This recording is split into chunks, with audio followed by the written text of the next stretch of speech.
Salam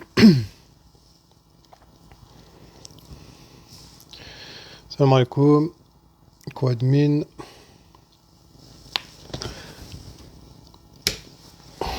J'espère que vous êtes là. Euh...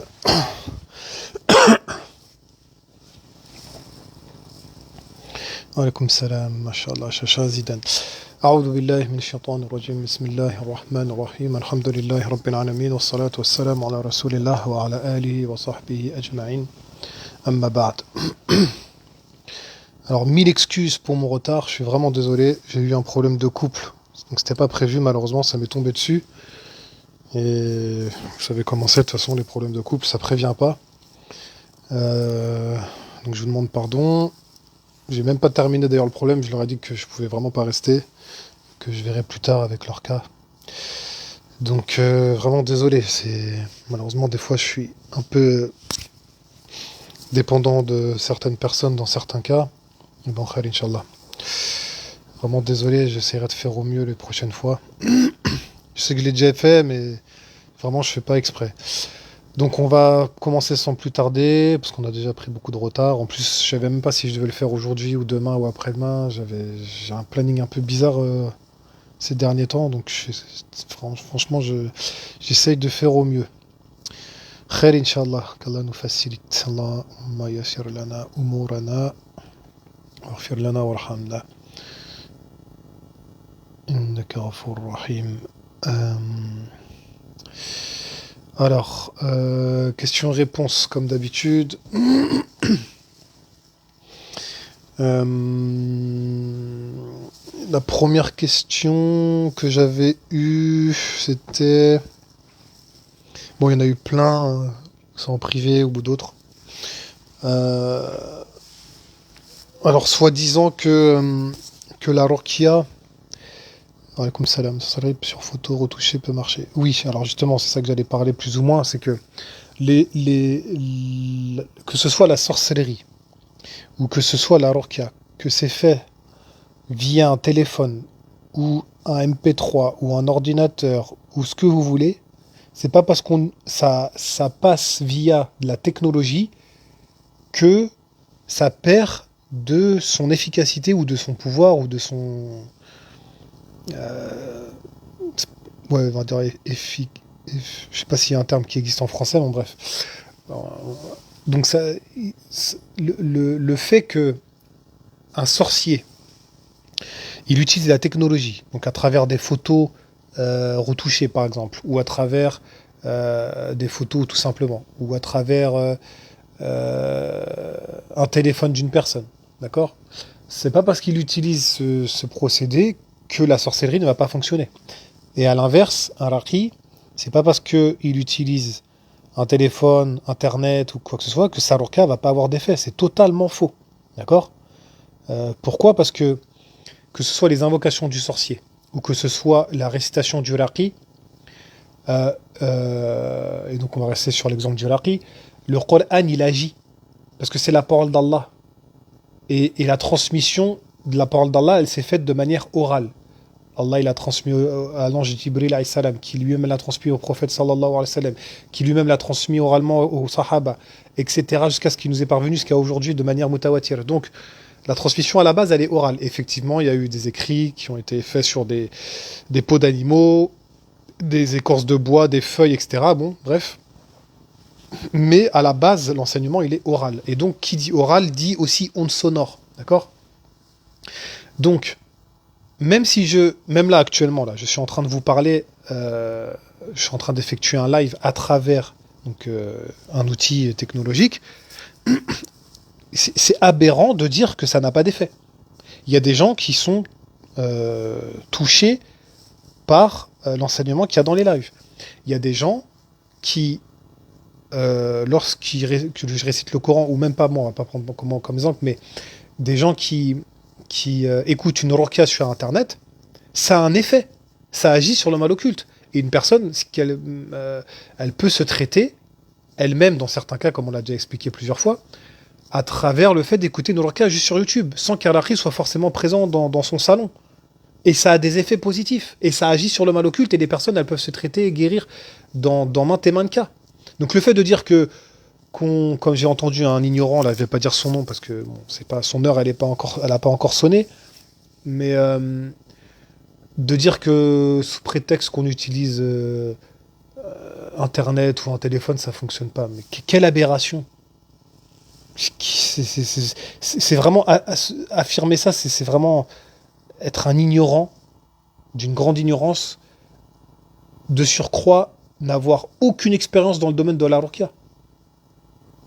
Chacun sait que même des ruqya à distance, bon, comme je dis, je le fais pas en général, mais je l'ai fait dans certains cas extrêmes, très rarement et avec des conditions bien précises. Et bah ça a fonctionné. Et les gens, ils sont pas là à jouer la comédie au bout du fil. Donc, non, ça fonctionne, que ce soit la ruqya ou que ce soit même un sorcier qui va agir du coup de fisabil shaitan, et bah ça va agir.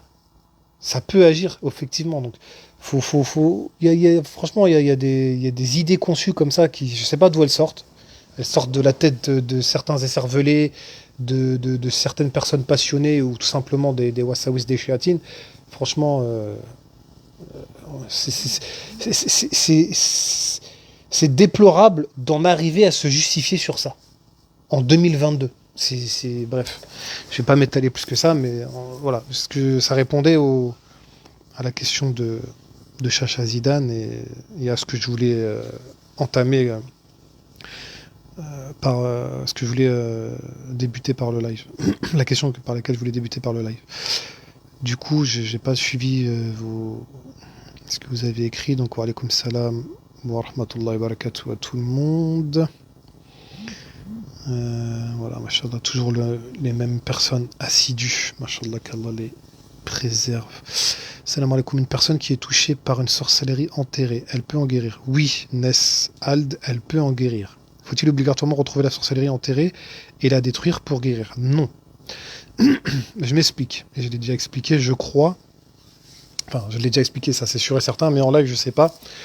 Donc, une sorcellerie, comme on dit, on le répète, un sihr, il est soit intérieur, soit extérieur.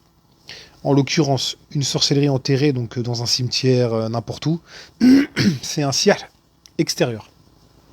C'est-à-dire qu'il n'est pas dans le corps de l'être humain, ou dans le corps de la victime.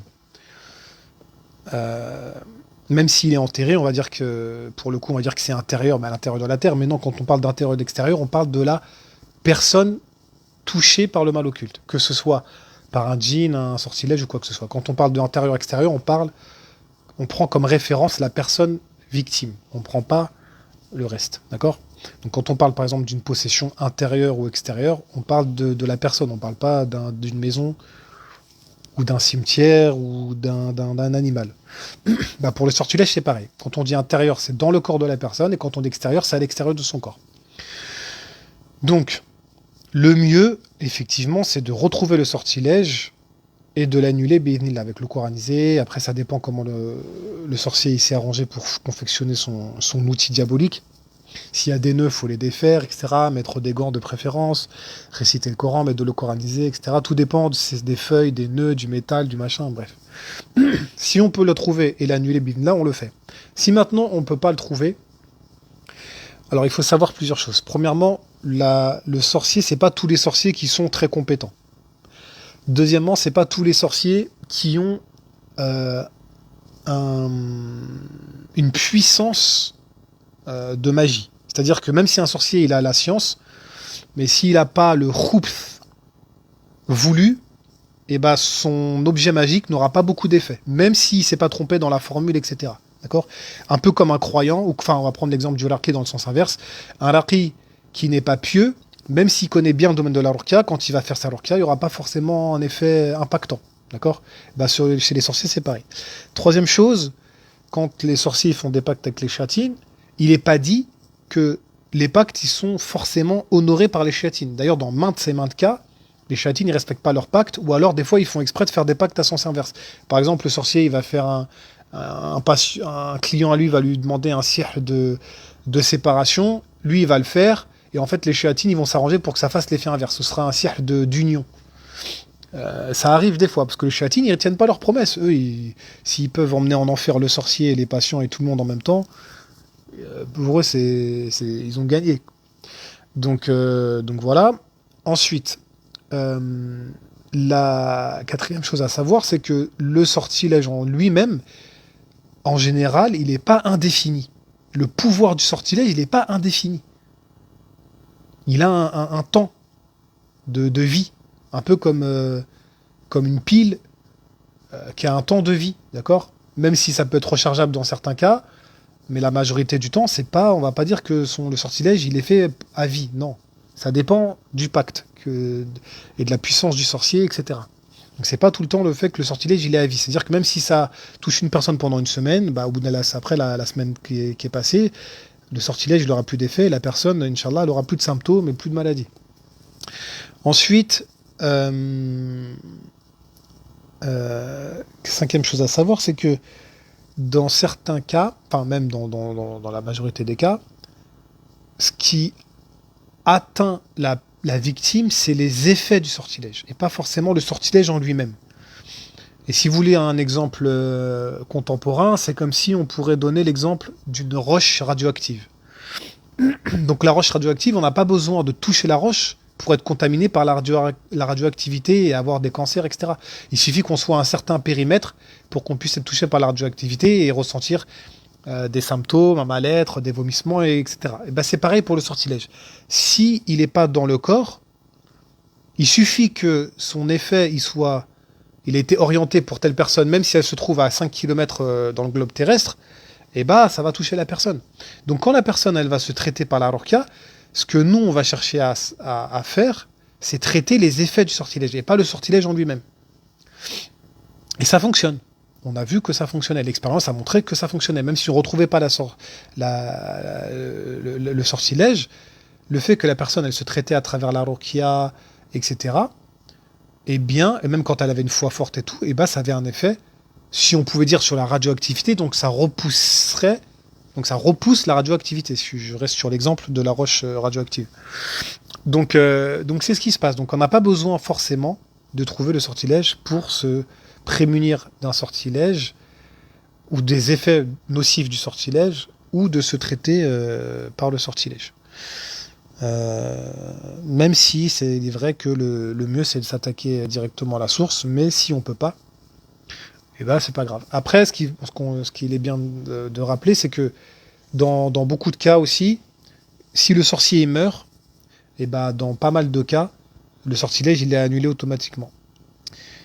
Et dernière chose, de toute façon, Allah il fait ce qu'il veut. S'il décide que le sortilège n'aura pas d'effet, il n'aura pas d'effet.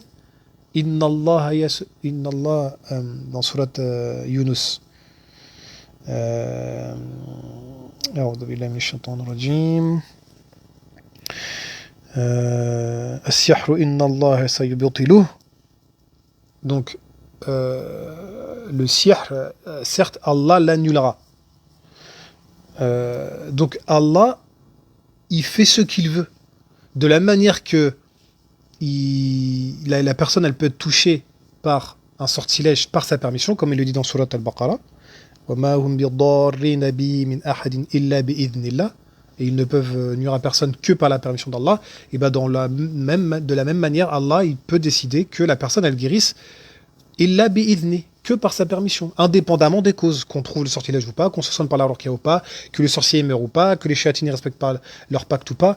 Allah fait ce qu'il veut. Wallahu yaf'alu ma yasha. Wallahu yaf'alu ma yurid. Allah il fait ce qu'il veut. Allah Allah n'est pas soumis aux règles et aux lois physiques et chimiques que lui-même a créées. Allah fait ce qu'il veut. S'il décide que le temps il s'arrête, le temps il va s'arrêter. S'il décide que la lune elle se divise en deux, elle va se diviser en deux. S'il a décidé que la mer elle s'est ouverte pour les Banu Israël et les Moussa et Salam, elle s'est ouverte. Allah fait ce qu'il veut. S'il décide que Maryam et Salam elle est un enfant sans intervention d'un géniteur masculin, Allah fait ce qu'il veut. Kun fayakun. Il dit et la chose est, ça s'arrête là.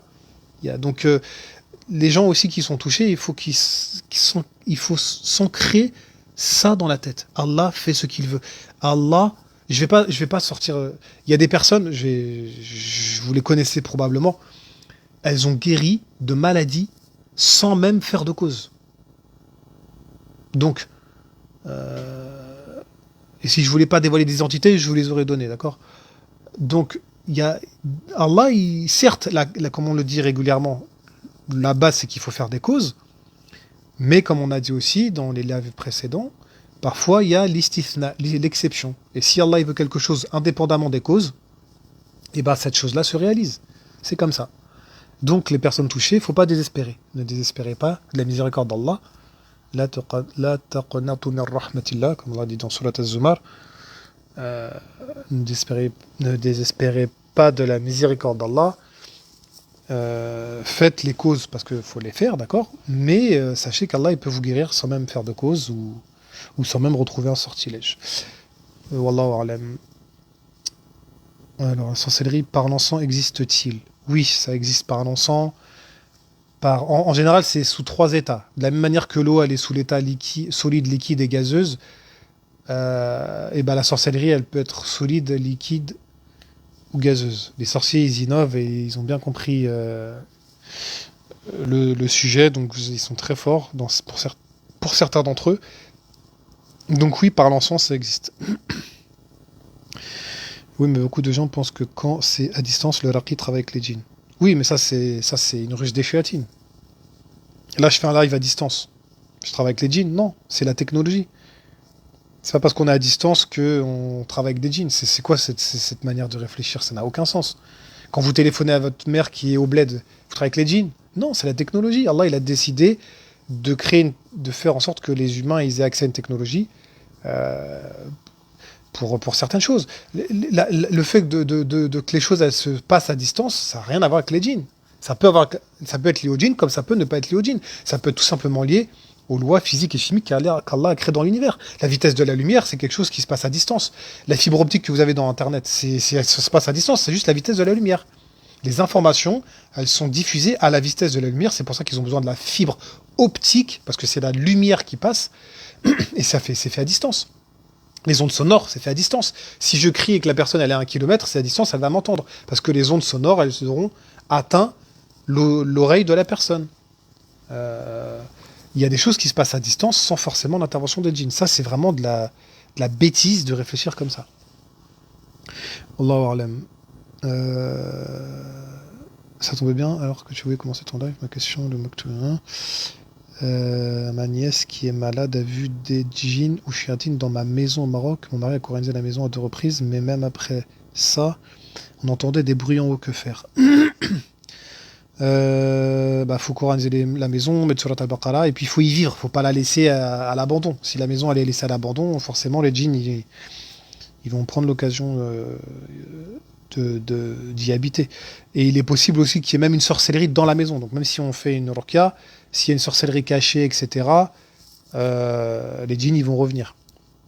Parce que même le hadith qui parle de lire Surat al-Baqarah dans la maison et les djinns, la maison elle sera débarrassée des shayatines pendant 3 jours. Il est bien spécifié 3 jours. C'est-à-dire qu'après 3 jours, ils peuvent revenir. Donc faut voir. Faut voir en détail Maïma.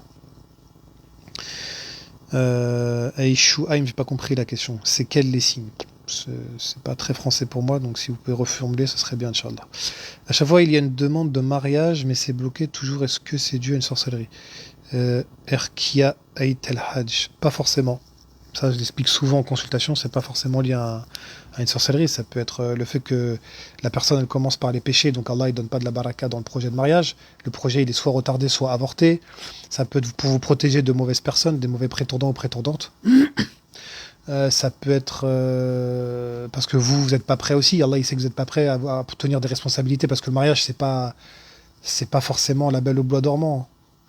C'est des responsabilités un mariage, c'est pas un jeu. C'est difficile dans certains cas, s'occuper d'un foyer, d'enfants, de tenir une maison, d'avoir le sens des responsabilités, c'est pas donné à tout le monde, d'accord? Donc peut-être que vous n'êtes pas prêt, donc Allah il repousse le temps que vous vous préparez.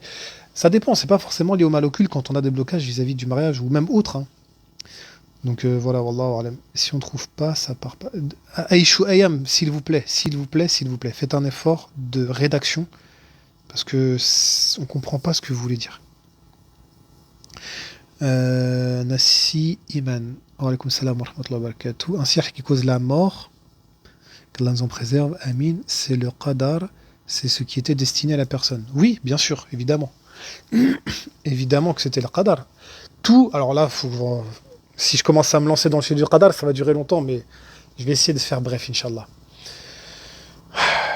Le, le, tout est le qadar. Allah, il a tout prédestiné. Que ce soit des choses bien ou des choses mal. Maintenant, ce qu'il faut comprendre, c'est que dans le sujet du qadar, bon, c'est un peu technique, c'est vrai que c'est un sujet un peu subtil, le qadar, mais essayez de retenir ces notions fondamentales et vous irez, Inch'Allah, vous y verrez plus clair. Il y a minimum 3 choses à bien comprendre concernant Allah Azza wa Jal. Il y a la volonté d'Allah, il y a la science d'Allah et il y a les actes d'Allah. Donc, ces 3 choses-là, quand on cerne bien ce que ça veut dire, on comprend mieux le sujet du qadar. Déjà, comme on a dit, Allah il fait ce qu'il veut. Donc ça, c'est sa volonté. Allah fait ce qu'il veut. Ensuite, les savants, ils divisent la volonté en 2. La volonté législative, la volonté universelle. Bon, je ne vais pas rentrer dans les détails parce que c'est un peu technique.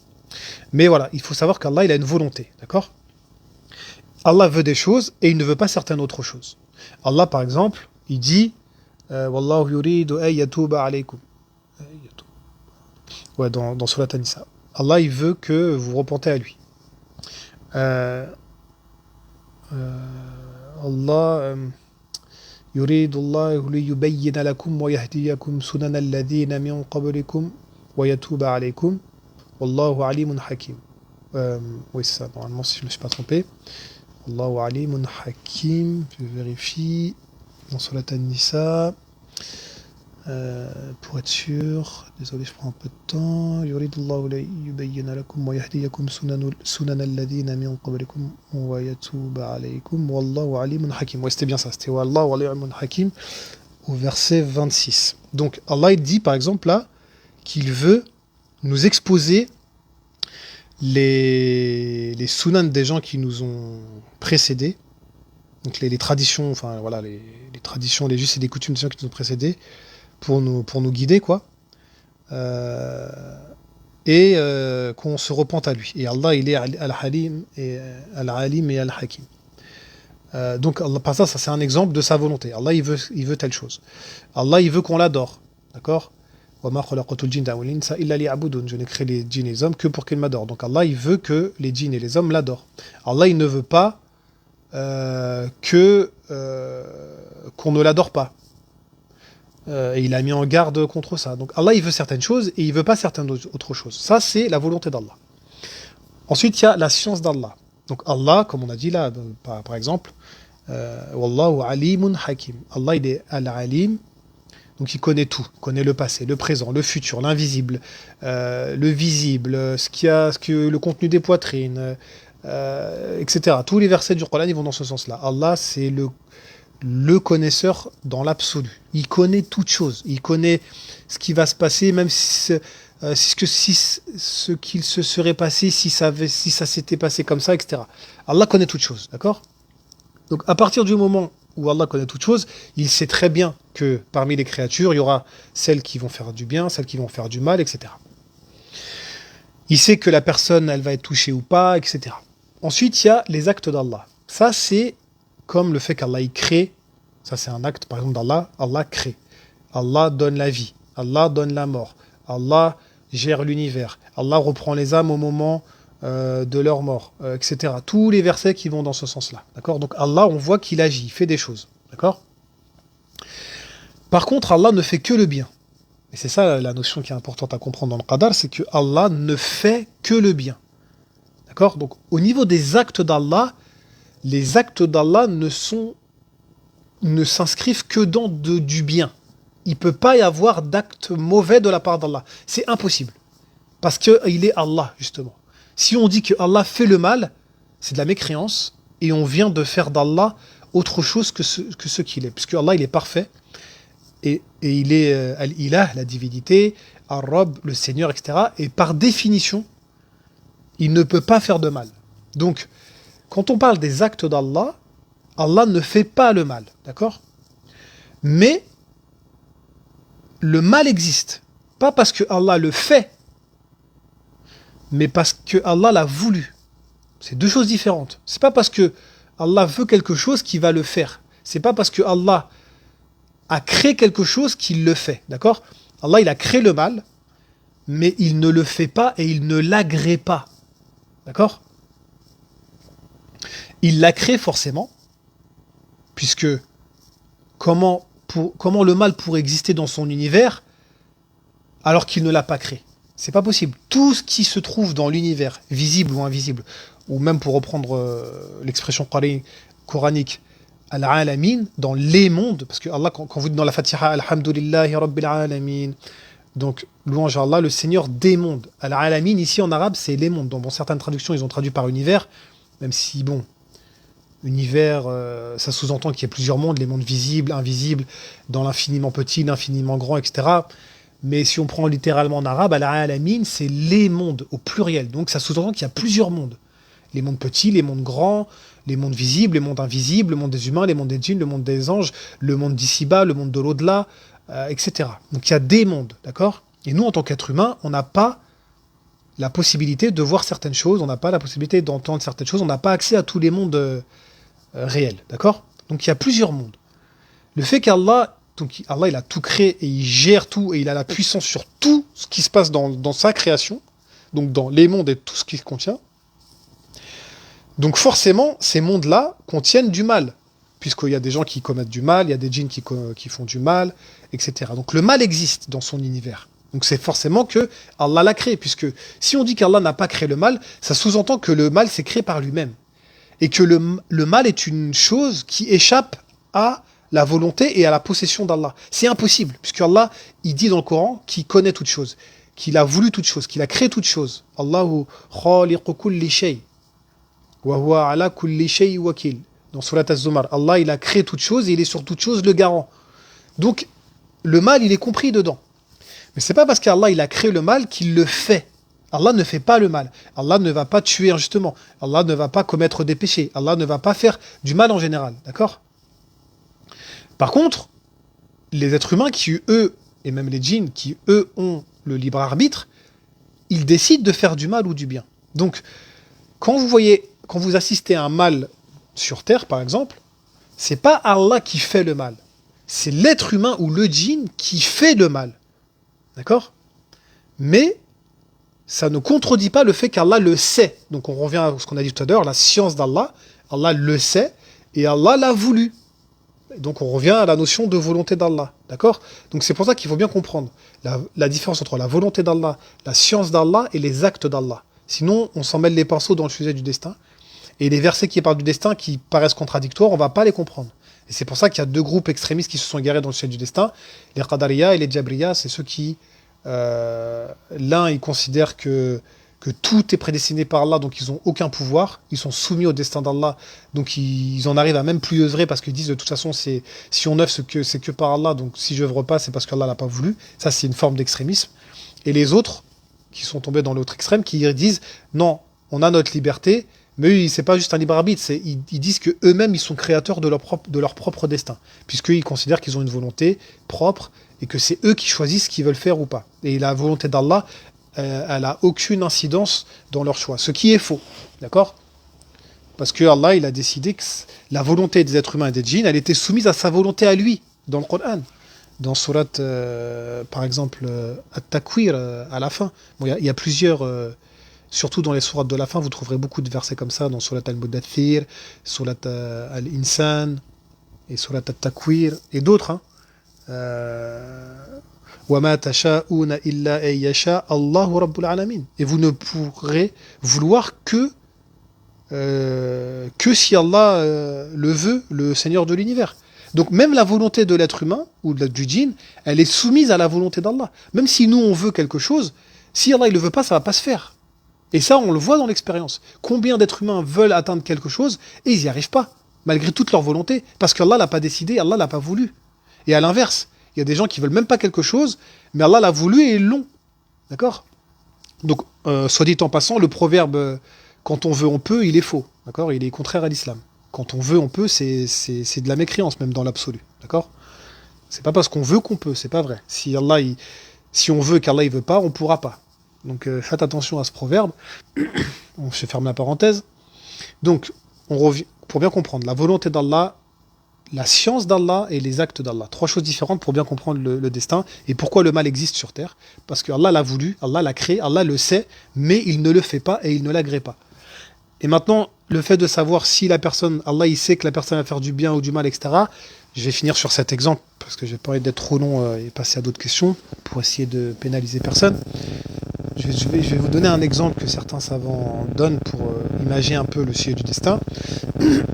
Ils disent que vous avez un professeur dans une classe et il a des élèves. En face de lui, il y a des élèves. Et il leur dit, voilà, j'ai 1 an pour vous apprendre des choses. À la fin de l'année, vous allez passer un examen. Celui qui obtient l'examen, il passe en classe supérieure. Et celui qui n'a pas l'examen, il passera pas en classe supérieure. Donc les savants ils donnent cet exemple pour expliquer comment ça se passe au niveau du destin. Le professeur, lui, il sait déjà que tel ou tel élève, il va passer son diplôme. Pas parce qu'il connaît le futur. En l'occurrence, Allah connaît le futur, mais si on reprend l'exemple du professeur et de ses élèves, c'est parce que le professeur, il connaît ses élèves. Donc là, si on fait le parallèle, c'est la science d'Allah. D'accord ?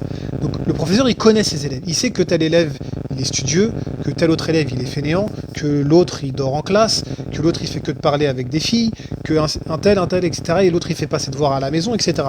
Donc, avec l'expérience, il sait que tel élève, il est plus susceptible d'avoir son diplôme et que l'autre, non. D'accord ? Mais est-ce qu'on va dire qu'à la fin de l'année, quand tel et tel élève, il n'aura pas obtenu son diplôme, est-ce qu'on va dire c'est de la faute du professeur ? Non. Le professeur, il a fait son travail. Il a enseigné ce qu'il devait enseigner. Il a conseillé aux élèves d'être assidus au cours et de faire leurs devoirs pour qu'ils puissent comprendre les sujets, les maîtriser et les réécrire lors de l'examen pour obtenir le diplôme. Il a fait son devoir. Il a été irréprochable. Mais s'il s'est passé quelque chose, c'est à cause de l'élève. C'est l'élève qui a choisi d'étudier ou pas. C'est l'élève qui a choisi de parler à son voisin, de dormir en classe ou pas, de parler aux autres ou pas, de ne pas faire ses devoirs à la maison ou pas, etc. Donc quand c'est à la fin, il a le diplôme ou pas, c'est en fonction des actes de l'élève et pas des actes du professeur. Parce que le professeur, lui, il n'a pas fauté. Ça, c'est un peu l'image que certains savants donnent pour expliquer grossièrement une partie du sujet du destin. Après, je vous dis, c'est un peu complexe, je ne rentre pas dans les détails, parce qu'il y a beaucoup d'autres sous-catégories à expliquer, avec d'autres versets plus en détail, mais c'est pas le but, on ne fait pas un cours de Aqida. C'est juste pour répondre brièvement à la question et essayer de vous inculquer certaines notions d'Aqida, parce que j'ai vu lors des consultations et même dans les posts, etc., dans les commentaires, il y a beaucoup de gens, malheureusement, vous n'avez pas de science au niveau des fondamentaux de la religion. Il y a beaucoup de personnes, vous n'avez pas les bases de la religion au niveau de la Aqida. Et ça, c'est un problème. Et ça peut agir aussi sur le mal occulte, etc. Et sur votre bien-être ou votre mal-être et tout. Donc, je voulais donner des cours d'Aqida, je me suis dit, il faut que je donne des cours d'Aqida parce que c'est plus important. En plus, le tawhid, etc., c'est la chose primordiale avant même toutes les autres sciences. Mais le problème, c'est que je sais pas comment organiser ça, je sais pas. Après, on n'a pas trop envie de sortir du sujet de la page, parce qu'à la base, on n'a pas fait. Le frère, il n'a pas créé une page pour donner des cours de Aqida, d'accord ? Mais je sais pas, on essaiera de s'organiser pour essayer de donner un minimum de connaissances aux gens, parce que c'est très important la Aqida et vous pouvez tomber dans la mécréance sans vous en rendre compte. Ça, c'est très grave. Et deuxième chose, ça peut impacter sur votre état spirituel, occulte, etc. Il y a des gens, ils n'arrivent pas à guérir parce que ils sont encore dans la mécréance sans le savoir. Ils vont faire des sortilèges sans le savoir, ils font pas la prière, et j'en passe. Des fois, ils disent, ouais, mais j'ai fait le traitement, ça fonctionne pas, il y a une amélioration, mais j'arrive pas à guérir totalement. Il y a un blocage, il y a quelque chose, il y a des obstacles. C'est vous qui vous mettez des obstacles vous-même. Il y a quelque chose, il faut approfondir. Et quand j'approfondis, je découvre des surprises. Bon, je vais pas dire des noms, je vais pas sortir des faits, d'accord ? Parce que secret, comme on dit, secret médical ou secret professionnel ou secret défense même. Mais voilà, c'est important de bien, si vous pouvez, essayer de lire des livres basiques de Aqida, c'est très important. Très important. Il y a des petits livres qui ont été écrits, c'est facile, c'est pas casse-tête, même ceux qui n'aiment pas lire, Inch'Allah, ils s'en sortiront. Donc voilà, Inch'Allah, Et le sujet du qadar, il en fait partie, d'accord? Le qadar, c'est le 6e pilier de la foi. Et c'est pas pour rien. Ça fait partie des piliers de la foi. D'accord? Donc, khair, Inch'Allah, on verra comment on s'organise, Inch'Allah. Wallahu a'lam.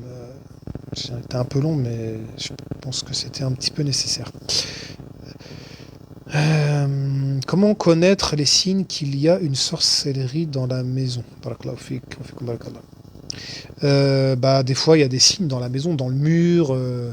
Des fois, il faut inspecter un peu. Des fois, bon, on peut demander à Allah directement. Il y a Allah, montre-moi s'il est sorcellerie dans la maison, etc. Des fois, vous allez le trouver. Des fois, vous allez en rêver. Moi, j'ai eu des personnes qui ont rêvé d'avoir, par exemple, un sortilège sous la baignoire. Et quand ils vont sous la baignoire, ils trouvent un sortilège. C'est déjà arrivé, d'accord? Donc, demandez à Allah si vous avez un doute. Et inspectez aussi vos maisons. Des fois, c'est souvent malheureusement derrière la machine à laver, sous le lavabo, derrière les toilettes, bref. Sous la moquette dans les coins, dans les chaussures, dans l'armoire. Il y a plein de cachettes comme ça. Donc vous pouvez la trouver directement. Et parfois c'est incrusté dans les murs. Vous voyez des taches ou même des écritures dans un mur ou dans un plafond. Ça peut être, voilà, ça peut être soit clairement comme ça, ou soit quand, comme je l'ai dit tout à l'heure, la maison elle est infestée de chéatines, vous sentez des présences. Pour ça peut être que des chéatines indépendamment du sortilège, mais si, malgré les protections Surat al-Baqarah et j'en passe, il y a toujours des problèmes, c'est les djinns qui sont présents, ils peuvent être liés à une sorcellerie. D'où la nécessité d'inspecter dans certains cas. Wallahu a'lam. Comment savoir si on l'a mangé ou enterré? Bah, si on l'a mangé, on a des symptômes identiques à des maladies organiques, à Ishu Aim. Des brûlures d'estomac, des crampes, des vomissements, des diarrhées, du sang, et j'en passe. Il y a plein d'autres. Il y a plein de symptômes pour la sorcellerie mangée. Manger, bu, et même au niveau de l'encens, parfois c'est respirer. Wallahu a'lam. Ensuite, salam alaikum salam wa rahmatullahi wa barakatuh. Qu'Allah place la baraka dans cette assise. Amin. J'ai une question: de plus en plus de femmes au Maroc font des ruqyas chez des gens. Ouais, c'est ce que j'ai remarqué aussi. Je ne pense pas que ce soit légiféré. Qu'en pensez-vous? Alors, qu'est-ce qui n'est pas légiféré? Si elles font. De femmes au Maroc font des ruqyas chez des gens. Ah, bah ouais, alors, si vous me parlez du fait qu'une femme, elle fait la ruqya, et à plus forte raison, à des hommes étrangers, ça, on a déjà dit que c'était pas autorisé. Et il y a un écrit qui va sortir bientôt, Inch'Allah, sur le sujet. Donc, on en reparlera ultérieurement, Inch'Allah. Ensuite, comme salam. Pourquoi lorsqu'on fait la ruqya, on a des représailles? Soso Soraya. Bah ça dépend. Parfois il y en a ils n'ont pas de représailles, des fois il y en a qui en ont. Alors il y a des raqis qui ont des ruqats qui ont des représailles, et il y a des personnes qui se traitent qui ont aussi des représailles. Mais si vous avez des représailles, c'est que vous touchez dans le mille, donc il faut continuer. Il faut surtout pas lâcher à ce moment-là justement. Donc continuez, Inch'Allah. Continuez, Inch'Allah. Wallahu a'lam. Moi, mon torse, ça me fait serre fort depuis que j'ai 15 ans. Est-ce que le cierge peut être là-bas? J'ai pas trop compris, My Beauty. Mon torse. Est-ce que le cierge peut être là-bas? Si vous dites là-bas, enfin, j'ai pas compris la question. Si c'est dans le torse, c'est que c'est pas là-bas, c'est ici. Normalement, on dirait ici, mais je sais pas. Mais oui, après mes aboutis, je vous ai eu en privé, il n'y a pas que la sorcellerie. Vous avez des choses à régler dans votre vie et on en reparlera, Inch'Allah. Je comprends pas, quand je fais mes sourates protectrices avant de dormir, je me fais embêter tout de même par les djinns. Pourquoi? Parce que Allah il a dit wa ma hum bidarrina bi min ahadin illa bi idnillah. Et ils ne peuvent nuire qu'avec la permission d'Allah. Donc si Allah il a voulu que les djinns vous touchent, même en faisant les causes, eh ben, ils vous toucheront. Point barre. C'est aussi simple que ça. D'autre part, les djinns, ils vont essayer au maximum de vous attaquer pour vous faire désespérer de faire les causes en récitant les sourates protectrices, etc. Pour que vous abandonniez justement les causes du fait de rester avant de dormir, etc. D'accord?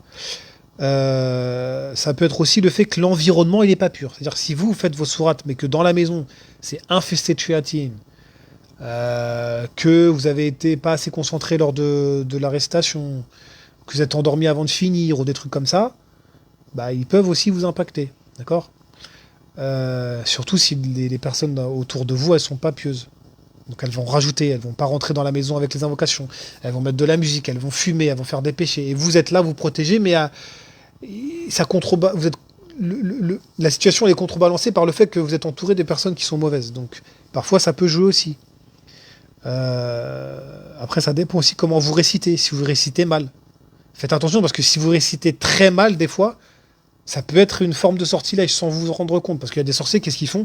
Ils font exprès de mal réciter le Coran, ou de le réciter à l'envers, ou de le réciter en faisant du bruit et en mettant de la musique en même temps, etc.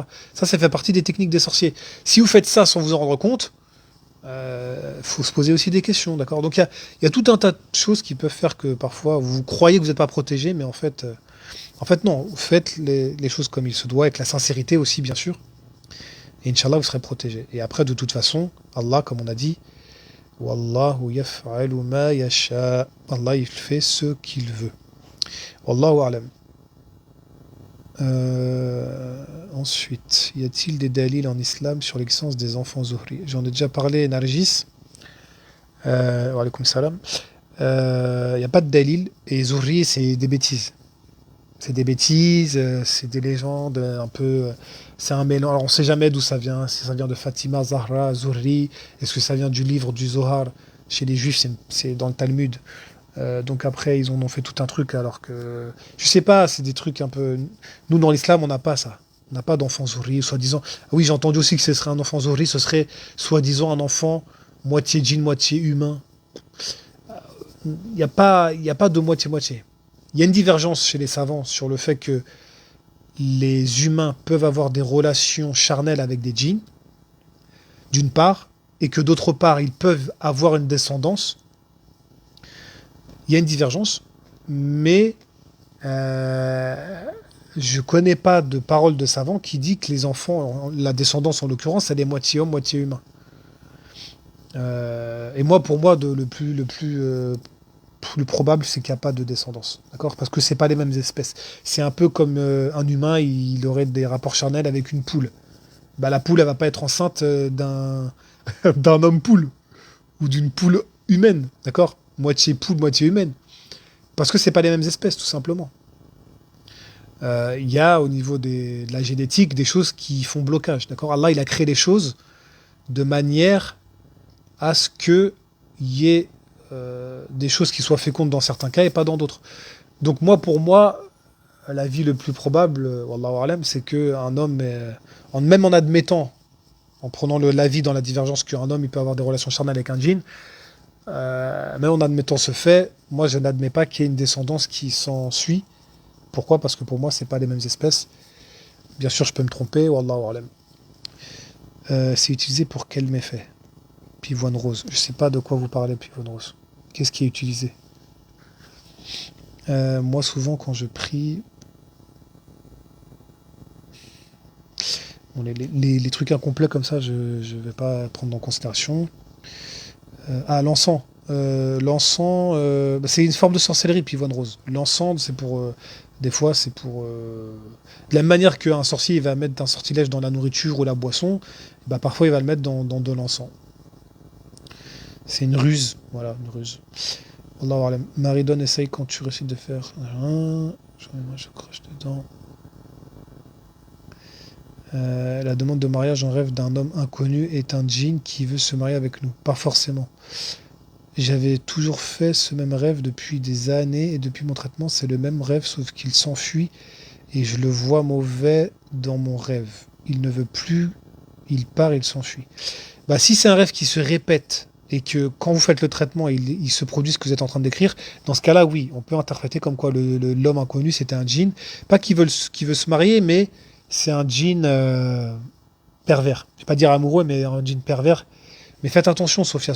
Parce que si vous avez ça, C'est qu'il y a soit un sortilège, ou soit vous avez ouvert la porte, ou je sais pas.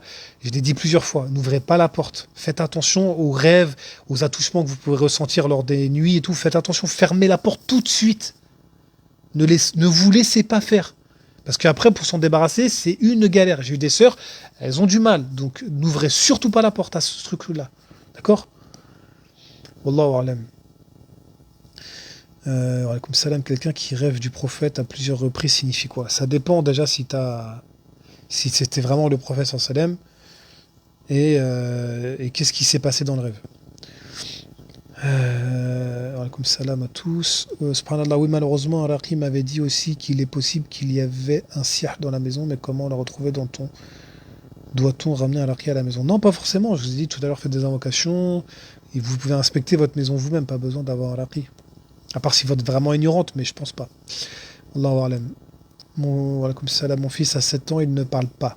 Mais on entend rester le Coran, il dit souvent le adhan. Est-ce qu'il y a quelque chose à faire? Alors, soit il a une forme d'autisme, soit il est touché d'un mal occulte, soit il y a eu un choc émotionnel. Je sais pas, ça dépend, il faut approfondir. Nafs Madi. Ça dépend. Il y a les vaccins aussi qui peuvent jouer, faites attention aux vaccins, surtout quand ils sont très petits. Entre 0 et 8 ans, moi je ne vous conseille pas de vacciner vos enfants. Après, bon, ça c'est un autre sujet. À part certains vaccins, bon bref, je ne vais pas rentrer dans les détails, c'est pas un cours de... Bref. Faut approfondir Nafs Mahdi. Madi, je sais pas quoi là. Faut voir en détail. Et ça, on peut pas le faire en live. Ça, vous prenez rendez-vous si vous voulez, et on verra ce qu'on peut faire, Inch'Allah. Zakia Diha, wa alaykoum salam. Comment se débarrasser des wasawis? Alors, ça dépend la forme de wasawis, de waswas. Alors, déjà, il y a plusieurs choses. Déjà, apprendre la science. Apprendre la science religieuse. Parce que quand vous avez des arguments et que vous connaissez bien votre religion, en particulier dans la pratique, et ben les wasawis, ils se ferment automatiquement. Beaucoup de gens qui ont des wasawis, c'est parce qu'ils ont peu de science, et donc le shaitan il joue avec eux sur les subtilités dans la pratique religieuse. Ah, qu'est-ce que tu dois faire si tu as oublié de laver ton bras la 3e fois? Qu'est-ce que tu dois faire si tu as oublié une prosternation dans la 2e raka'a? Et nanana. Et comme la personne elle connaît pas, elle n'a pas appris, elle ne connaît pas sa religion, etc. Tout de suite, état de stress, émotion, excès d'émotion, Qarin il en profite, wasawis, puissant, etc. Voilà. Et si la personne, elle avait appris un tant soit peu sa religion, elle n'aurait pas ces wasawis. Parce qu'elle ferme. Elle sait comment que si on fait ça ou ça ou ça dans les ablutions, dans la prière ou dans le pèlerinage ou quand j'ouvre un commerce ou quand je me marie à telle et telle règle, etc. Déjà, vous fermez grandement la porte à des wasawis. Parce que le shaitan, il ne va pas essayer de vous avoir sur ça, il ne pourra pas. Même s'il va vouloir mettre des ambiguïtés, il n'arrivera pas parce que vous avez appris votre religion un minimum. Et ce minimum, il va vous empêcher de tomber dans des doutes, des suppositions, de la conjecture, etc. Donc déjà, première chose, l'apprentissage de la science. Deuxième chose, quand le waswas il se traduit par un sentiment, et plus juste une idée ou quelque chose comme ça, il faut aller contre ce sentiment. Pourquoi? Parce que quand ce sentiment, il vous pousse à faire quelque chose qui est blâmable au regard de la charia, eh ben, c'est comme si vous aviez pris, à la force de l'écouter ou d'agir en fonction de ce sentiment, et ben vous créez un automatisme, et cet automatisme, il est néfaste. Le fait, par exemple, de gâcher beaucoup d'eau dans les ablutions, ou de souvent oublier dans quelle unité on est dans la prière, etc. Après, ça devient carrément un automatisme. Donc, des fois, les gens, ils sont poussés à faire des choses illogiques à cause d'un sentiment qu'ils ont. Ils disent, oui, mais je sens que. Ben, ce sentiment que vous sentez, d'accord, vous m'avez compris, et ben il faut aller à l'encontre de son sentiment. C'est-à-dire que même si on sent, parce que c'est souvent ça malheureusement, oui mais j'ai l'impression que, mais je sens que, j'ai pas l'impression que le bras il est mouillé. Hein.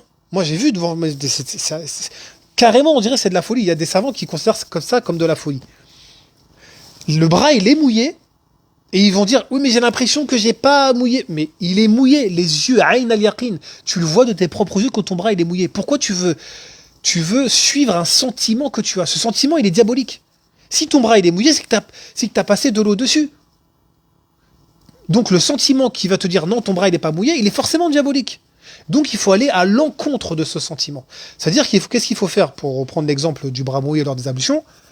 Eh ben on passe pas de l'eau dessus. Même si on sent que ou qu'on a l'impression que. Il faut aller contre cette impression. Et avec le temps, vous allez actionner le cercle dans le sens inverse et ce sentiment, Inch'Allah, il va partir. Ce sentiment néfaste, démoniaque, avec le temps, Inch'Allah, il va partir. Il faut que... Parce que c'est comme si vous avez pris une mauvaise habitude. Et du coup, il faut inverser les choses. Et ça a montré son efficacité. Donc c'est les deux grandes choses que je conseille souvent lors des wasawis. L'apprentissage de la science et aller à l'encontre de cette impression démoniaque que les gens ils ont régulièrement lors des wasawis. Wallahu a'lam. Faites en question. Alors, comment expliquer que ma nièce voit des choses mais ne fait aucune crise, sachant que l'humain n'est pas censé voir des djinns ou des shayatin barakallahu fikum.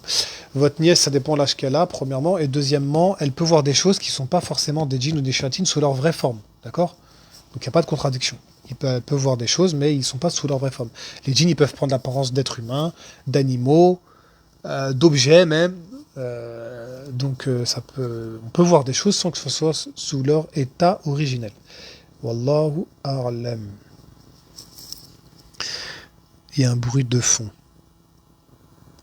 C'était peut-être un problème de connexion avec mon câble ou je sais pas.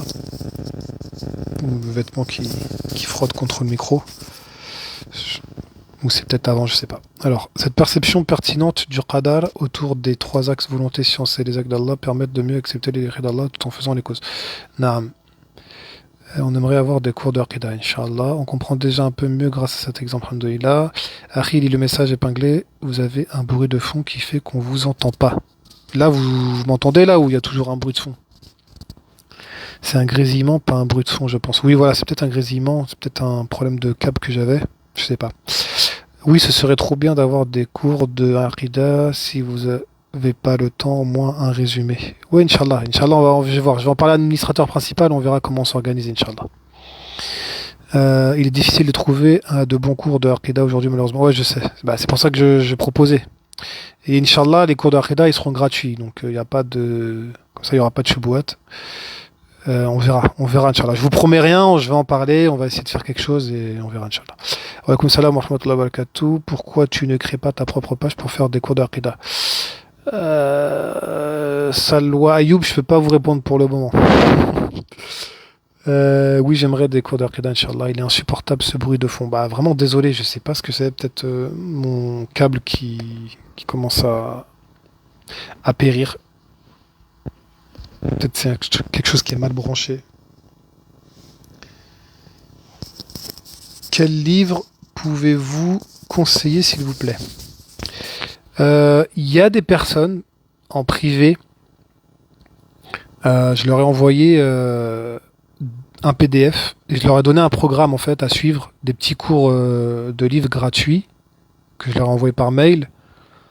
Qu'elles lisent petit à petit à leur rythme, et une fois qu'elles ont fini, je les interroge pour voir si elles ont bien compris des petites notions de Aqidah, et une fois qu'elles ont fini le livre, elles passent au deuxième, au troisième, au quatrième, au cinquième, etc. Mais ça, c'est un truc que je fais en parallèle et c'est comme une roue de secours dans des cas spécifiques. Mais c'est pas complet, et donc voilà, c'est un moyen de substitution que j'ai trouvé en attendant pour certaines personnes. Mais pour moi, c'est pas suffisant, mais c'est déjà ça. Alhamdoulilah, ça a porté ses fruits quand même jusqu'à maintenant. Donc voilà. Quel livre pouvez-vous vous conseiller? C'est des livres, écrits par plusieurs chouyours sur la Aqidah, le Tawhid, etc. J'ai pas tous les titres. Je conseille le Comte des Souhaits, il est pas mal. Donc c'est le livre de l'unicité avec le sharh de Ali Sheikh. Même si je cautionne pas tout, le livre en soi, il est pas mal. Bon, il y a des petites erreurs aussi à l'intérieur, mais déjà pour commencer, c'est très bien, d'accord? Donc le Comble des Souhaits, si vous le trouvez en librairie, voilà. Pour commencer. Après, si ceux qui veulent approfondir, j'ai toute une bibliothèque. Mais il y a plus d'anges que de djinns, non? Est-ce qu'il y a plus d'anges que de djinns? Probablement. Si on considère que le hadith qui dit que dans les cieux, il n'y a pas un espace de deux doigts séparés sans qu'il y ait un ange, etc., c'est pas rapporté le même cas pour les djinns. Donc oui, il est fort j'ai pas la réponse, mais il est fort probable qu'il y ait plus d'anges que de djinns. Wallahu alam. J'ai rêvé des écritures sur le mur à l'intérieur de leur maison, de mes parents. C'est une révélation ou bien juste une autre interprétation que je n'ose pas vous demander dans ce live, car je sais que c'est pas pour ça. Salwa Ayoub. Les deux. Ça peut être une révélation ou ça peut être un truc du shaitan ou ça peut être organique. Si vous voulez le savoir, eh ben, vous allez inspecter la maison de vos parents, voir s'il y a l'écriture sur le mur en question. Allahu alam. Salam alaikum, alaikum salam. Est-il vrai qu'un sihr très ancien est plus difficile à soigner qu'un sihr quelconque? Moi, je suis pas David. Moi, je suis pas d'accord avec ça. Amel Tiger, je suis pas du tout d'accord avec ça. Ancien, pas ancien, moi je considère que le raqi, s'il est compétent, impactant, etc., que le sihr il est 10 ans, 20 ans, 30 ans ou 3 jours, binillah, il va s'annuler, il va sortir, etc. Ça c'est souvent l'excuse des ruqat qui n'arrivent pas à traiter une personne et qui disent ouais mais c'est trop dur, c'est trop ancien. Moi je suis pas convaincu par ça et j'ai eu des cas où ça s'est avéré. J'ai eu des cas. Alhamdoulilah, Allah, moi je suis juste une cause, c'est Allah qui accorde la guérison. Des personnes qui étaient malades pendant des années, je suis arrivé, j'ai fait une ruqya et c'était terminé. Donc voilà, vous avez un exemple concret que je dis pas que je suis le meilleur de l'arqi ou je sais pas quoi, hein, pas du tout, hein, loin de là. Mais c'est une preuve qui montre que ancien ou pas ancien, c'est pas forcément plus difficile à déterrer, à soigner que d'autres, d'accord? Ce qui est difficile, c'est quand le sihr est difficile, quand il a été fait avec un sihr complexe, puissant et tout, même s'il a 1 heure de vie ou un jour, il sera difficile. Et si un autre sihr moins puissant, il a 20 ans, bah, il sera beaucoup plus facile à extraire. Donc c'est une question de puissance de sortilège et pas de longévité. Allahu a'lam. Je me suis lavé avec l'eau de l'eau de mon mari et j'ai eu une forte pression dans mon omoplate de gauche. C'est dû au mauvais œil. Bah, si votre mari il est pas pieux et que vous avez pris ses athars à travers les ablutions, si vous êtes en piteux état, faut pas s'étonner, Salwa Ayoub. Donc moi je vous conseille pas de faire ça, hein. Si vous n'avez pas affaire à un pieux, etc., prenez pas les ablutions des gens comme ça n'importe comment, hein. Donc voilà. Pourquoi j'oubliais toujours de prier quand je n'entends pas l'adhan? Pas compris. La musique est interdite. Ibrahim Kedjn. J'ai pas compris, la musique est interdite, point d'interrogation. C'est un long sujet, c'est un long débat, la musique est interdite. C'est un très long débat. Et je vais pas rentrer dans ce sujet maintenant parce que là on va pas s'en sortir. Très très long débat, mais vous allez être surpris même des arguments des uns et des autres. Ceux qui l'interdisent et ceux qui l'autorisent.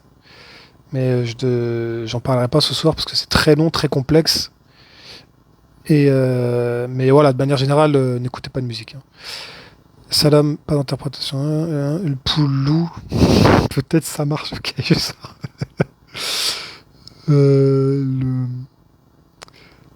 Le, C'était loufoque, Salwa Ayoub.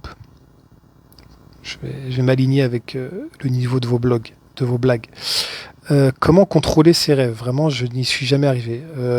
On contrôle pas ses rêves, Mshaima Tunkara. Ça, c'est une innovation de certains ruqat. Oui, dans ton rêve, fais ci, fais ça. Non, on contrôle pas ses rêves. Les rêves, ils proviennent d'Allah, on les contrôle pas. Ceux qui sont organiques, bah, on les contrôle pas non plus. Et ceux qui proviennent de Shaitan, c'est pas nous qui les contrôlons. Donc, parfois, il peut arriver que dans un rêve, on ressente des choses et on a des pseudo-volontés, mais même en ayant ces pseudo-volontés ou qu'on croit avoir, des fois, on se retrouve bloqué dans le rêve malgré toute notre volonté, etc. Donc, les rêves, la règle, en tout cas, moi, j'ai jamais vu des choses qui contredisent cela. On contrôle pas nos rêves. On est soumis à nos rêves et c'est pas nous qui décidons quand est-ce qu'on va rêver, de quoi on va rêver, etc. Absolument pas. Allahu a'lam. Salam alaikum, alaikum salam. Sentir comme quelqu'un qui veut t'enlacer. Oh là là. qu'en mode entre sommeil et éveil. Ça veut dire quoi? C'est une paralysie du sommeil, c'est probablement un shaitan qui vous veut du mal ou qui veut profiter de vous. Nadia Chou. Donc faites attention, faites pas comme d'autres sœurs qui ont ouvert la porte, comme je dis souvent, faites attention, vous laissez pas faire. Oui, c'est interdit, de chez interdit, c'est même pas une divergence entre les savants. Salwa Ayoub, s'il vous plaît, pas de fatwa. C'est pas interdit de chez interdit, et vous donnez pas de fatwa sans science et sans connaître la divergence des savants sur le sujet. Si je dis que la musique c'est un long débat, c'est pas pour rien. Je dis pas que la musique soit autorisée, mais quand vous allez voir les arguments de ceux qui l'autorisent ou avec tous les détails que ça comporte, hein, instrument, pas instrument, parole, pas parole, mauvaise parole, etc. Quel type d'instrument, etc. Est-ce que le hadith d'Al-Bukhari est authentique ou pas? Est-ce que les autres hadiths... Vous croyez-moi, c'est un très long sujet. Donc pas de fatwa s'il vous plaît. Et je dis ça dans votre intérêt. Comme ça, j'ai un problème avec la zone de confort. Je n'aime pas sortir de chez moi et quand j'entends parler de travail ou de boulot, je me sens mal à l'aise alors que je suis chercheur d'emploi. Bah, soit c'est psychologique, soit c'est occulte, ça peut être plein de choses. C'est à approfondir, Nas. Quand une personne avec qui on a eu des soucis continue à nous poursuivre dans nos rêves, est-ce que cela signifie qu'elle nous veut du mal? Ça peut être organique, ça peut être occulte, et ça peut aussi montrer qu'elle peut encore nous voir du mal. Voilà, tout dépend, il faut trier le rêve, il faut plus de détails. La vie est belle. J'ai rêvé qu'il y avait de l'eau qui sortait de dessous le parquet, je le connais à une femme, et plus j'en prenais, plus il sortait. S'il vous plaît, un effort de rédaction, s'il vous plaît.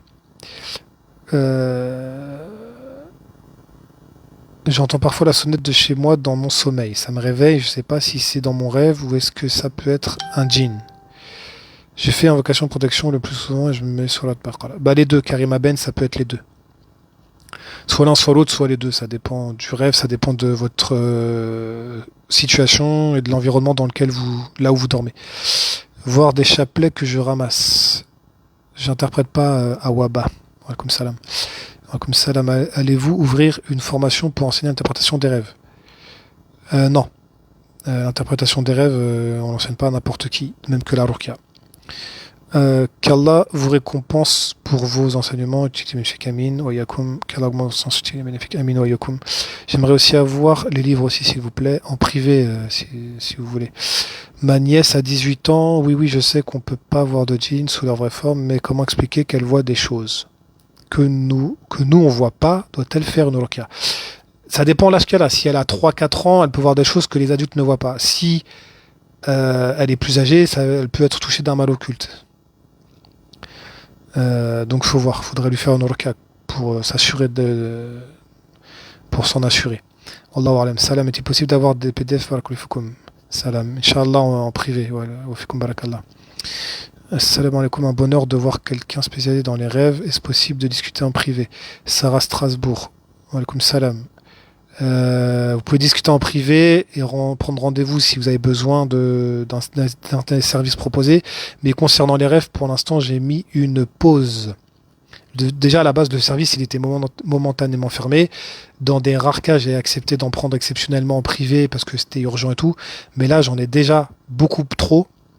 Donc je devrais d'abord les terminer avant d'en reprendre d'autres et ce sera pas demain la veille comme on dit.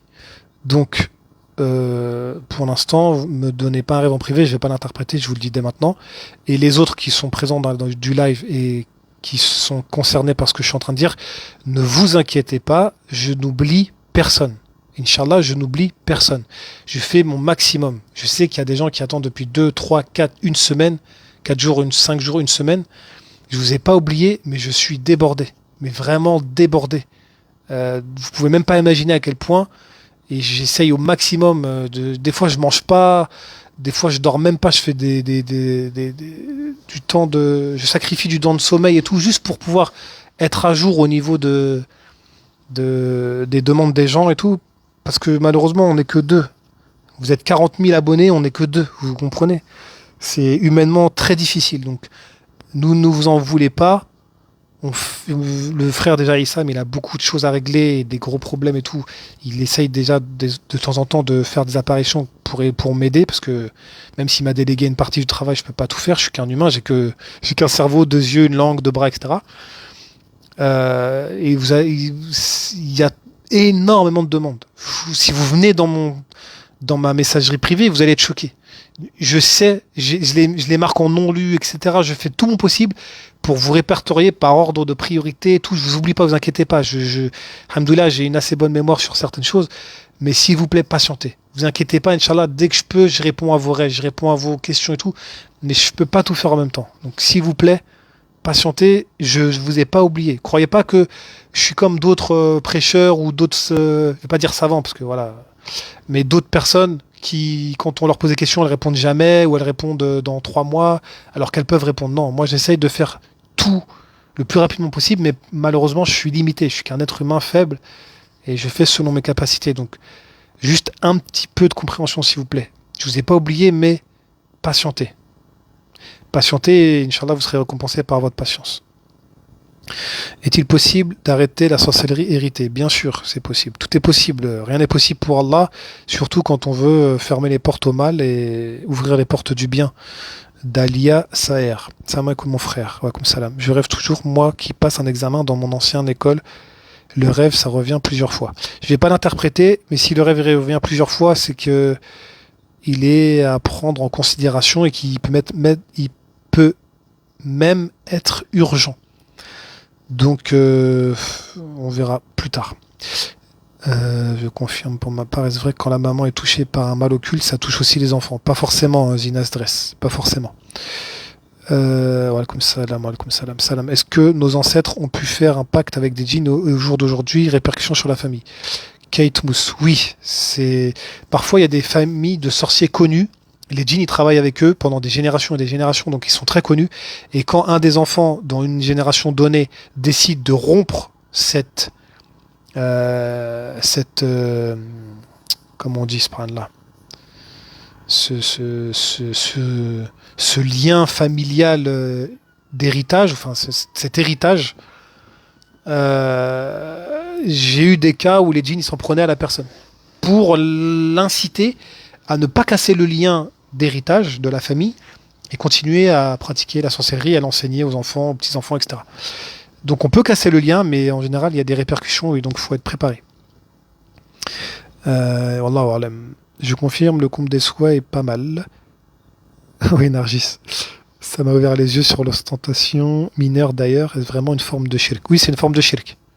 Nargis, c'est une forme de shirk. Puisque l'ostentation, c'est vouloir faire les choses pour les gens. Donc à partir du moment où on a notre adoration, elle est entachée par une intention autre que celle d'Allah, ça rentre dans le shirk. Et comme c'est de l'ostentation, et parce que tout l'acte en soi n'est pas voué à autre qu'Allah, donc on ne dit pas que c'est du grand shirk, mais c'est du petit shirk. Et ça reste un très grave péché, d'accord? Du petit shirk, c'est pas parce qu'on l'appelle petit qu'il n'est pas grave. Le shirk, c'est extrêmement grave. Inna shirka la zulmun azim, comme Allah nous l'a enseigné dans Surat Luqman.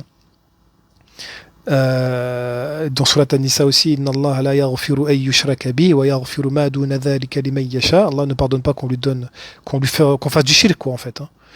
Mais en dessous de cela, il pardonne à qui il veut. Donc le shirk, qu'il soit grand ou petit, c'est quelque chose d'extrêmement grave. Donc il ne faut pas le minimiser, d'accord? Qu'Allah nous préserve de toute forme de shirk. Allahumma fadha min ash-shirk. Amin. Salam, est-ce que vous vous déplacez sur le 6-8? Pas pour l'instant, Dallas Saher. On a 1 heure de live. Merci pour le rappel. Fakoum barakallah pour ce rappel. Amin. Quand est-ce que l'interprétation des rêves reprend? Pas maintenant, pas du tout maintenant.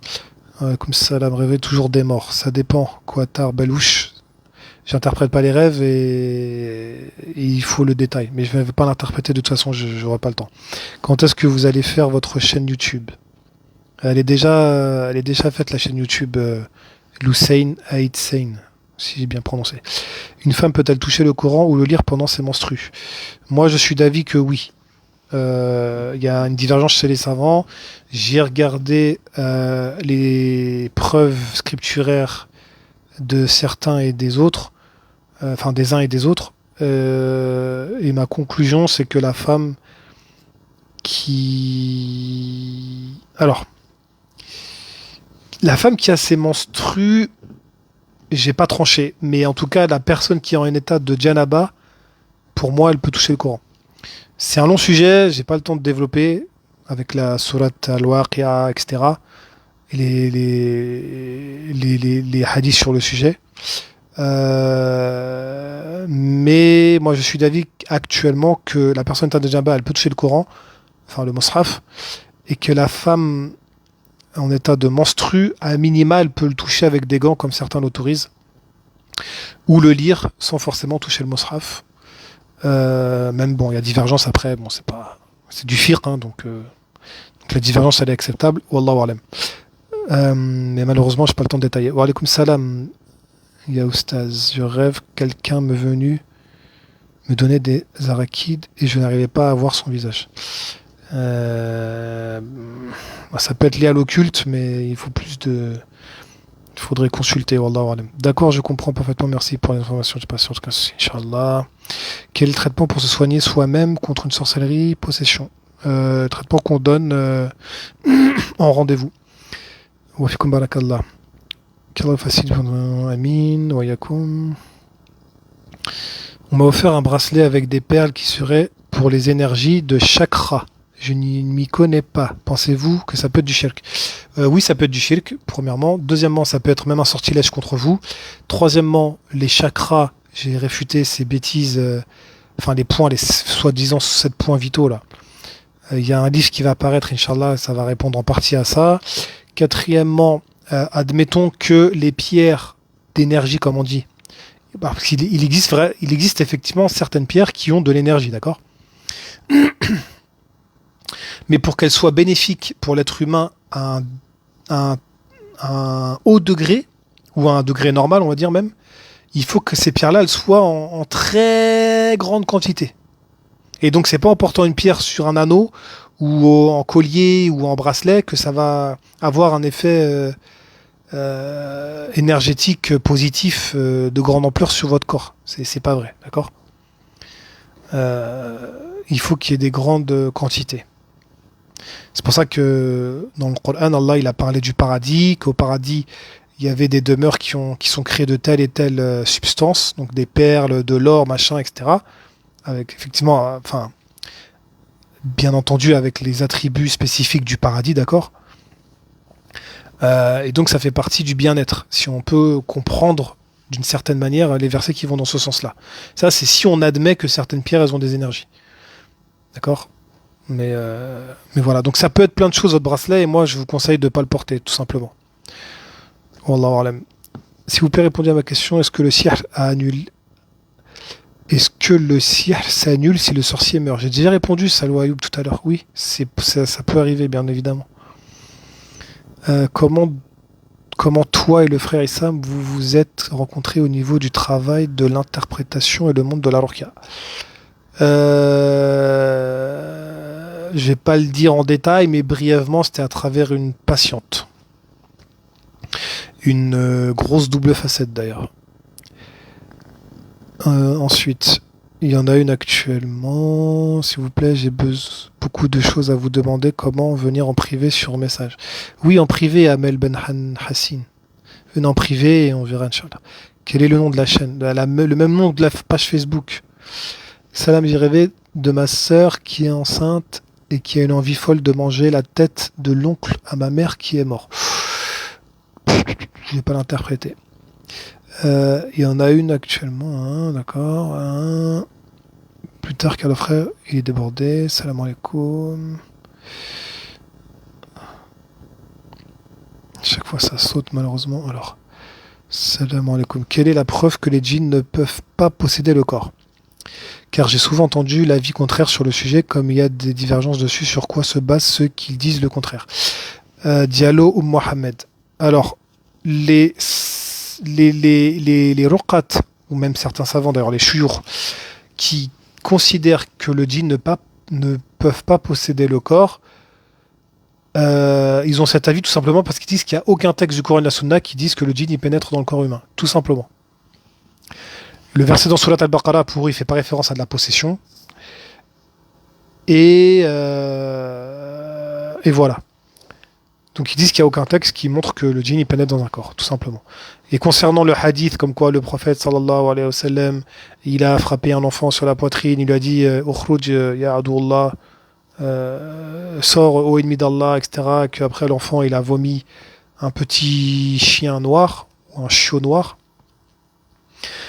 C'est le seul hadith avec toutes les divers. Bon, je vais même pas rentrer dans les versions de ce hadith parce que c'est une catastrophe. Mais c'est le seul texte qu'on attribue au prophète sallam qui parle d'un cas avéré de possession. Et j'ai pas fini sur ce hadith, mais pour moi il n'est pas authentique. Ensuite, il y a un hadith dans Bukhari qui dit que le diable il circule dans le corps de l'être humain comme le sang circule dans les veines. Donc certains savants ils ont utilisé ce hadith pour en déduire que le djinn il pouvait pénétrer dans le corps, et les autres ils répondent que non, ils disent que c'est métaphorique ou etc. C'est une image, mais c'est pas au sens propre du terme. Et si je dis pas de bêtises de mémoire, mais à vérifier, le prophète sallallahu alayhi wa sallam, quand il a prononcé ces paroles, c'était quand il était en train de marcher avec une de ses épouses, si je me rappelle bien, et les sahaba, ils savaient pas que c'était son épouse ou quelque chose comme ça. Et avant qu'ils aient un waswas, le prophète sallam, il leur a dit ça, pour éviter qu'ils aient qui conjecturent en mal sur le prophète sallallahu alayhi wa sallam. Mais donc c'était au niveau des wasawis et pas au niveau du fait que les sahaba ils étaient possédés par un démon ou quoi que ce soit. Bon après voilà, c'est une question de compréhension du hadith, d'accord? Donc comme on a dit, le verset dans Surat Al-Baqarah, les autres ils vont dire, ceux qui renient le cas de possession intérieure, ils vont dire que le verset il fait pas allusion à ça, ce qui est probablement le cas, mais bon après c'est un non-sujet. Deuxièmement, que le hadith avec l'eau chaude il n'est pas authentique, et ça c'est mon avis également. Et troisième chose, le hadith dans Bukhari il est interprétable et ils se sont pas mis d'accord sur la compréhension du hadith. Voilà, c'est les trois arguments phares qui reviennent régulièrement. Après il y a d'autres choses, il y a d'autres détails, mais on en reparlera plus en profondeur, Inch'Allah. Wallahu a'lam. Je me permets de te répondre, les pierres sont des choses naturelles, elles apportent des vertus, tout comme l'eau pour s'hydrater, donc à mon avis, je ne pense pas que ce soit du shirk, car tu ne vénères pas l'objet. C'est pas une question de shirk ou pas shirk, c'est une question de l'effet avéré sur le corps humain. Je parle qu'en termes scientifiques, je vais même pas parler en termes religieux, est-ce que c'est du shirk ou pas, parce que si une personne elle croit à certaines choses qui sont pas vraies ou qu'elle attribue du pouvoir une caractéristique divine à un objet ou une créature, quoi que ce soit. Là, on parle du shirk. Là, j'ai pas parlé de ça. J'ai parlé de l'effet scientifique.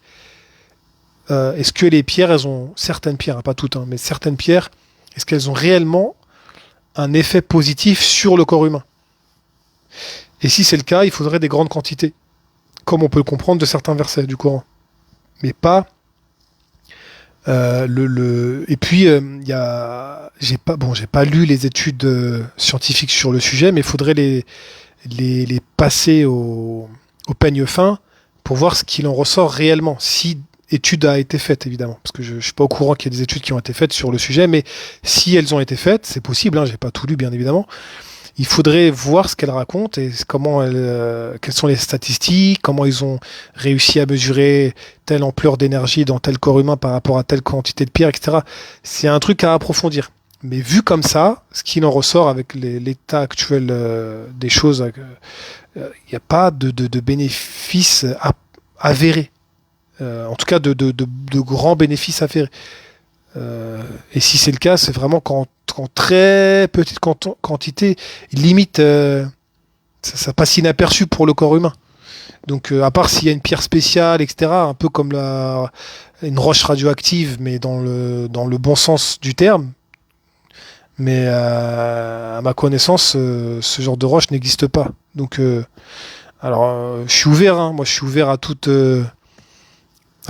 information complémentaire. Wallahu a'lam. Salam alaikum. Alaikum salam. Est-ce que si dans toute une famille les filles sont sorcières et qu'une refuse de suivre leur chemin, est-ce que je tomberais malade ou autre? Fort possible. C'est pas forcément le cas, mais c'est fort possible. Après, si vous êtes très pieux et tout, vous avez probablement enfin, vous avez moins de probabilité de tomber malade, même s'ils sont un milliard contre vous. Salam alaikum, alaikum salam. Parfois, je rêve que j'ai une puissance forte sur djinn déguisé en humain et je rêve comme un film. Je les frappe comme pas possible et eux, elles sont faibles devant moi et ils me laissent faire. Hind, c'est-à-dire sadique. C'est bon signe. C'est bon signe. Si vous avez le dessus sur eux, c'est bon signe. Alaikum salam. À quand le live sur la prière de nuit, s'il vous plaît? La prière de nuit. J'ai pas prévu qu'il y avait un live sur la prière de nuit, donc on sait pas. Vous avez oublié ma question. Non, je pense pas que j'ai oublié votre question, ou alors c'est qu'elle n'a pas apparu sur mon écran. Wallahu alam. Salam frère, j'ai trop envie de me marier, mais je n'arrive pas à trouver. Il y a une solution pour attirer une épouse. J'ai les moyens. Alhamdulillah. La Raj Karim. Fais des invocations et Allah il te donnera une épouse, tout simplement. Fais des invocations. Fais l'invocation de Moussa alayhi salam dans le Coran, là, quand il était assis, qu'il a fait l'invocation pour dire, quand lui aussi ressentait, quand il sentait qu'il avait besoin de se marier, quoi. Donc les savants, ils conseillent de lire cette invocation quand la personne se marie. Donc fais des causes déjà avant de chercher des solutions un peu, entre guillemets, là, attirer une épouse. Déjà, tu m'avais dit la dernière fois que des fois tu les délaisses la prière, etc. Déjà, si t'es pas prêt toi-même à rester constant dans ta prière, tu vas faire quoi avec une famille, une épouse, des enfants, etc. Comme je dis tout à l'heure, c'est une responsabilité, c'est pas un jeu le mariage, c'est pas facile. Donc, si déjà la personne elle n'est pas responsable elle-même, comment elle pourra être responsable des gens sous sa tutelle? C'est difficile. Donc déjà réforme-toi, première chose. Deuxième chose, fais des invocations à Allah. Troisième chose, fais l'invocation spécifique de Moussa alayhi salam. Sois pieux, écarte-toi des péchés. Inch'Allah, Allah te donnera une femme selon tes convenances. Mais fais les causes déjà, les causes simples qu'Allah il demande avant de chercher des solutions un peu qui sortent de l'ordinaire. Inch'Allah. Wallahu alam. Salam. Rêver d'aller faire hommage à la Mecque. Omra. Ça dépend, il n'est pas complet le rêve et ça peut vouloir dire plein de choses et j'interprète pas comme j'ai dit. Salam, j'ai rêvé de perdre beaucoup de sang et d'attendre au WC que quelqu'un m'aide. Ouais, comme salam, j'aurais une question. J'ai ma fille de 19 ans qui a commencé à travailler au Carrefour et avec mon mari, on n'est pas d'accord parce qu'elle pourrait manipuler de l'alcool à la caisse. Et j'ai pas envie d'être jugé parce que j'ai pas réagi face à son travail. Personnellement, ça me dérange, donc je sais pas si c'est possible d'avoir une réponse par rapport à ça. Merci d'avance pour. Moi, je suis de le même avec vous. Moi, je n'autoriserai pas mes enfants à travailler à la caisse, à Carrefour, à Auchan ou n'importe où, parce qu'elle peut manipuler des choses illicites. Donc, on va rentrer dans. Le problème, c'est qu'elle va les manipuler elle-même. C'est pas comme si c'était de manière indirecte. Là, elle le fait directement. Donc, pour moi, il n'y a pas de chouboîte. Si c'était de manière indirecte, il y a une divergence par rapport à un sujet dont Usul al-Fiqh, que les moyens, ils prennent le hukm de la finalité.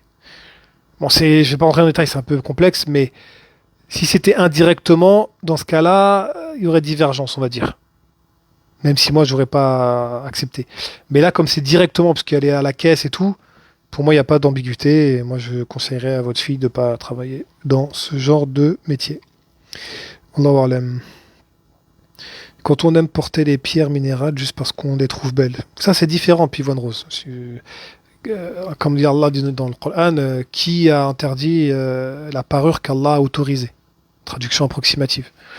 Donc Allah, il a autorisé des parures, que ce soit à travers les pierres, l'or, l'argent, le kohol, les vêtements, etc. Il n'y a pas de problème à profiter des bienfaits d'Allah, etc., des parures et tout. Il n'y a pas de problème par rapport à ça, tant que les choses ne sont pas illicites. Allahu a'lam. Salam, j'ai dormi une fois chez des amis et à mon réveil le matin, j'avais une mèche de cheveux coupés. Ouh là là. Est-ce que ça, on peut faire de la sorcellerie avec? Mais évidemment, Kazu. Ne dormez jamais chez. C'est pas des ennemis, ça. Vous avez dormi chez des ennemis. Faites attention. Alors là, c'est catastrophique. Donc faites très attention. Moi, je vous conseille de couper court le plus rapidement possible et de faire vos invocations de protection, etc. Wallahu a'lam. Wa fikum barakallah. Comme salam. Vous êtes tellement doux dans le propos. Je sais pas si c'est ironique, mais bon, je vais essayer de bien le prendre, Nas Nas. Salam alaikum, wa alaikum salam. Je rêve que je suis un djinn et que j'embête mon mari. A'oudou billah. Là, là. Pouvez-vous parler des énergies positives et négatives, Soraya? Non, pas ce soir. Là, je vais bientôt couper le live parce que il est tard et j'ai pas envie de lasser les, euh, les personnes. Le live va être trop long. Oui, je sais. Bah justement, voilà, le live va être trop long.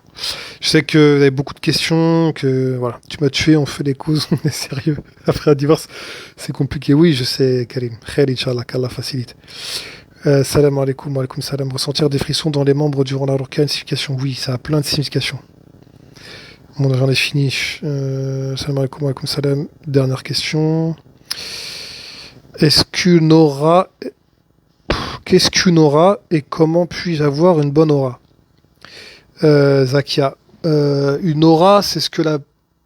Moi, j'aime pas, alors je le répète, j'aime pas utiliser des termes qui sont pas dans le Coran, dans la Sunna. D'accord? Donc, si vous voulez signifier par aura ce qu'Allah a mentionné dans le Coran au niveau de la lumière de certains croyants et des ténèbres de certains mécréants, dans ce cas-là, oui. Mais dire aura comme ça, c'est un peu trop... Ça peut ouvrir la porte à des ambiguïtés. Donc oui, il est possible sur Terre que des croyants, ils ont une lumière sur le corps, le visage, etc., une certaine prestance. Quand vous les voyez, vous avez pris d'un certain sentiment, etc. Et à l'inverse, il y a des gens qui sont pas du tout croyants, des pécheurs même, qui ont des ténèbres sur le visage, comme on dit, une aura, mais en fait un sentiment, vous sentez qu'il y a des... C'est des athars en fait, c'est les athars bons ou mauvais, d'accord? Vous sentez des athars mauvais, vous vous sentez mal en sa présence, etc. Donc oui, si vous parlez d'une aura comme ça existe effectivement, c'est coranique même, et prophétique, c'est dans l'islam. Euh, donc, euh, donc c'est ça ce qu'on appelle une aura.